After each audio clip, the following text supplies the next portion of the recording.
नमस्कार माझ्या सर्वांना, मी शिवानी. गावाकडच्या स्वादमध्ये आपलं खूप खूप मनापासून स्वागत आहे. तर आज मी तुमच्यासोबत शेअर करत आहे पोटॅटो चीज बॉलची रेसिपी. आणि मस्त वाटतं ते खायला, अगदी एक नंबर मस्त गरमागरम. तर चला सुरू करूया आजची रेसिपी. त्यासाठी काय करायचं, उकडलेले आलू घ्यायचे, 4 ते 5 आलू घ्यायचे मस्तपैकी. अगोदरच उकडून ठेवून द्यायचे. आपल्याला काही बनवायचं असलं नाश्त्यासाठी, आलू उकडून असले ना की बाकी कोणती पण रेसिपी आपण लवकर तयार करू शकतो. तर उकडलेले आलू घेतले, त्याला किसणीने असं किसून घ्यायचं. हाताने मॅश वगैरे बिलकुल करायचं नाही, नाहीतर त्याचे छोटे छोटे गडे असे राहून जाईल. तर असं किसणीने किसलं की पूर्ण मस्तपैकी असं आपल्याला गोळा तयार करता येईल.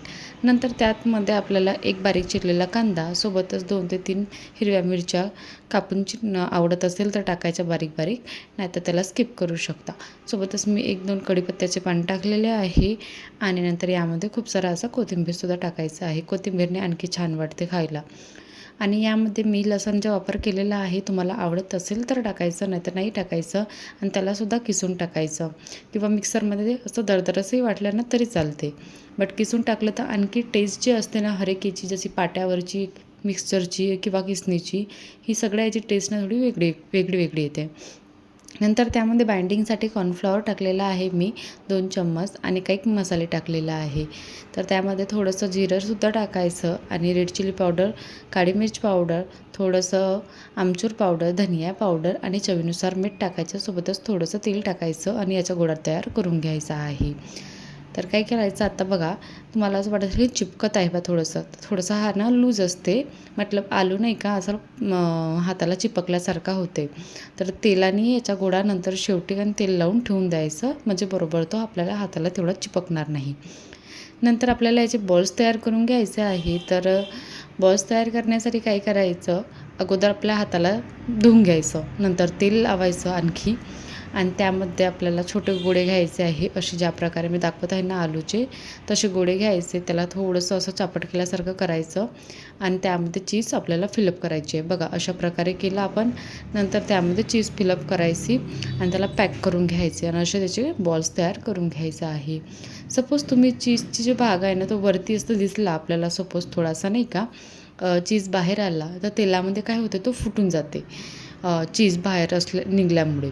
तर त्याला बरोबर आतमध्ये चीजनं फिलअप करायचं असं, आणि त्याच्यानंतरच त्याचा गोळा तयार करून घ्यायचा.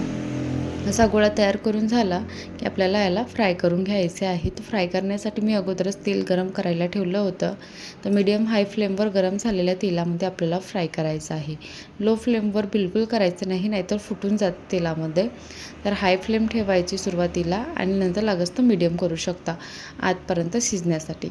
तर अशा प्रकारे मी 4-5 टाकले यामध्ये. खूप जास्त नाही टाकायचे, जेवढे कढईमध्ये मावेल ना 4 किंवा 5 टाकायचे. माझे सुरुवातीला म्हणजे जास्तच टाकण्यात आले, बट नंतर कसं यांना पलटायला थोडीशी जागा लागते, इकडच्या तिकडे गंटलत जातात, तर मग मी 4-4 टाकले होते. तर अशा प्रकारे याचा कलर थोडासा ब्राउनिश येईपर्यंत आपल्याला याला शिजवून घ्यायचा आहे, आणि मीडियम टू हाय फ्लेमवरच शिजवायचं. अशा प्रकारे हे बाकीचे पण मी तसेच फ्राय करून घेतलेले आहे. आणि याला पलटवत मोठ्या चमच्याने न करता छोट्या चमच्याने पण पलटवले ना सुरुवातीला, तरी मस्तपैकी हे पलटतात आणि फुटतसुद्धा नाही मग. अशा प्रकारे मी बाकीचे पण बनवून घेतले. आणि नंतर यामध्ये मी चाट मसाला टाकला वरून, सोबतच चिली फ्लेक्स आणि कोथिंबीर टाकली अशी बारीक चिरून, आणि अशा प्रकारे हे तयार झाले. गरमागरम इव्हनिंग स्नॅकमध्ये खायचं असेल ना, तर ही रेसिपी नक्की बनवून बघा, आणि आवडली असेल तर माझ्या चॅनलला सबस्क्राईब करायला विसरू नका. अशाच रेसिपी बघत राहा, एन्जॉय करत राहा, आणि एकदा तरी ही रेसिपी ना नक्की ट्राय करून बघा. मुलांना खूप जास्त आवडते. माझ्या घरी तर आवडले ना, तर ते म्हणाले की आणखी का बरं नाही केलं बा. ह्यासाठी मतलब थोडेच केले होते ना मी, म्हणून. चला तर टेक केअर, बाय.